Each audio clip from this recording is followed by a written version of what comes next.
Well, I think political scientists in past several years, certainly since the end of the Cold War, have paid more attention to the phenomena of non-state actors, whether it's non-governmental organizations and advocacy groups or large corporations, because of the potential they have to affect things either as a result of the economics, the multinational corporation providing significant numbers of jobs in a given country, or the efforts of NGOs to do things in the humanitarian field, or impact on issues that were traditionally a prerogative of a state. Arms control is a good example. You look at the efforts of NGOs to create and ultimately successfully bring about the treaty restricting and banning anti-personnel landmines.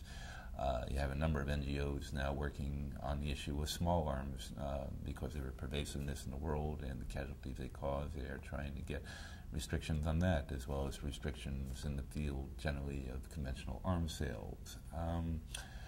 So, I mean, there's no question that a lot more attention is being paid and a lot more influence is being exerted by the private sector, whether via corporations or NGOs. There are limits to how much they can impact a state.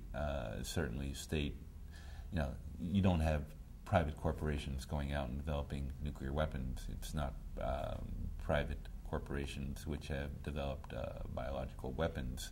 Well, I suppose that could change in the future given the pervasiveness of pharmaceutical research firms and the availability of technicians from that. At least that's what some people conjecture.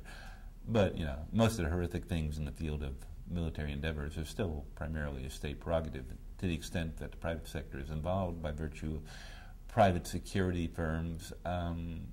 They are, I think, relatively innocuous. Certainly you don't, despite all the things that are said, you don't have private security firms effectively fielding private armies for hire. I mean, when you look at the one group that came closest to that, which is no longer in existence, Executive Outcomes of South Africa, they were an effective fighting force for what they contracted to do. There are lots of things they couldn't do. If they were up, if they had been up against a reasonably cohesive military force of a given state, they would have lost. There just weren't enough of them, and they didn't have enough weaponry to do anything. They couldn't have unseated a stable government, for example.